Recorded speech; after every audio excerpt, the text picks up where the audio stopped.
Are you wondering what to do in the north of Sri Lanka and whether it's worth visiting? This is the video for you. Sri Lanka is an absolutely beautiful country, full of calm landscapes, amazing wildlife, great food and rich cultural history. But few travellers make it up to the north. I'd like to show you why you should go. Hi, my name is Abby. I blog at Inside the Travel app and we bring you stories from around the world. This is a place for people who care about the people, places and cultures that they visit. And at the end of the video, I'll share some free resources to help you with your travel plans. Travel to the north of Sri Lanka tends to be focused around Jaffna, the capital of the north. This is the Tamil heartland, and during the Civil War it was the opposing side to the Sinhalese, who make up the majority of the island's population and landmass. Almost everybody we spoke to said that Jaffna, and in fact the north, has got a different vibe and a different feeling to the rest of the country. And it's not surprising when you think that the Civil War only ended back in 2009. However, there are lots of lovely highlights and there's a really safe feeling now, so now is the time to start exploring. One of the things I enjoy most when I travel is to head to a local market, and the Jaffna market is one of the best. It's so good I went back twice. As you can see, there's towering piles of fruit and vegetable, as well as incense, gold bangles, woven baskets and plenty more. And Jaffna is a street food superstar, with the Palmyra products, these sort of dark brown sweets being particularly popular, as well as fried salty snacks and jaggery, another sugary but delicious treat.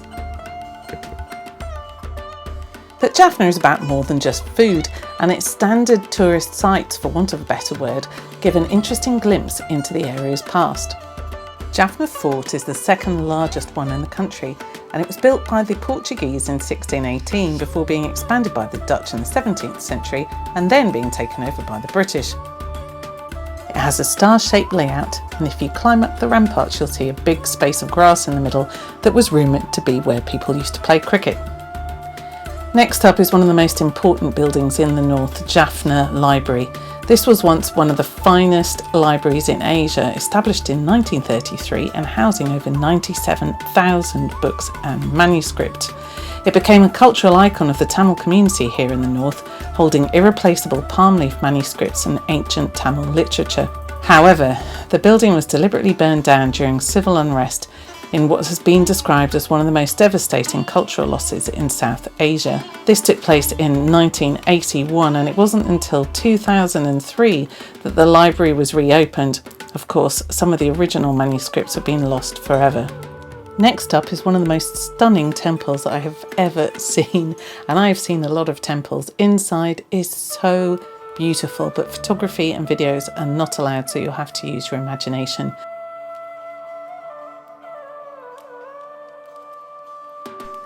For the rest of these recommendations, you'll need to leave the city of Jaffna and travel a little further afield. Let's take a look at Hammenhiel, the fort that again was constructed by the Portuguese, taken over by the Dutch and then later used by the British as a prison and quarantine station. It's originally thought that the name came from ham and heel, and if you look at the shape of the island with a bit of a squint, you can just about convince yourself it's the heel of a ham. It was used as a naval outpost during colonial times and then later functioned as a high security prison, and you can still see marks on the inside of the cell walls. Curiously, today the Sri Lankan Navy runs a small guest house here, and you can take the boat across and spend the night on your own. It's fascinating to visit these hot springs. They're freshwater but right on the edge of the sea, which is a rare phenomenon and revered in northern Sri Lanka. According to Hindu legend, a sage was bathed here and cured of a facial disfigurement that had been caused by a curse. Today you can see people splashing and jumping around and having a great time, but of course if you look closely you'll realise that you can only see men from outside. The women's area is in a separate place and fully enclosed. And yes, visitors can go for a swim, but always remember, as I'm sure you would, to behave with respect, because of course it is a religious site. Don't be fooled by the appearance of these rather unassuming looking structures. They are part of a fantastic amount of archaeological evidence that has been found here that dates all the way back to the early Iron Age around 900 and 500 BCE.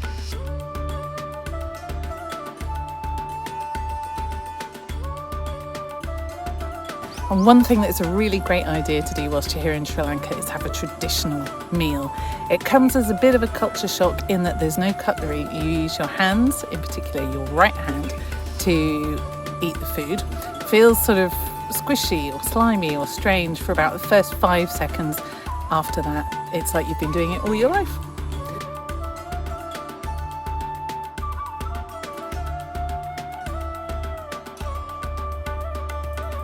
Now this cool spot is famous for having an absolutely enormous tree. It's known in Sinhalese as Ali Gaha, which means elephant tree, and when you take a look you can understand why. There are only around 40 baobabs in Sri Lanka, with 34 here in Mannar, and this one is the largest and most iconic. At Adams Bridge viewpoint you can see across to India, where a chain of 48 kilometres of limestone shoals links the two countries together. Apparently as late as the 15th century you could actually walk across, but now you're definitely going to need a boat.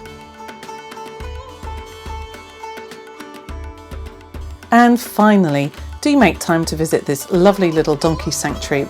If the man who runs it does not melt your heart, then your heart cannot be melted. That's it. Thank you so much for watching. Please do check out the links and resources below. Every single like, comment, thumbs up is massively appreciated. Check out our other videos and thanks for watching. Bye.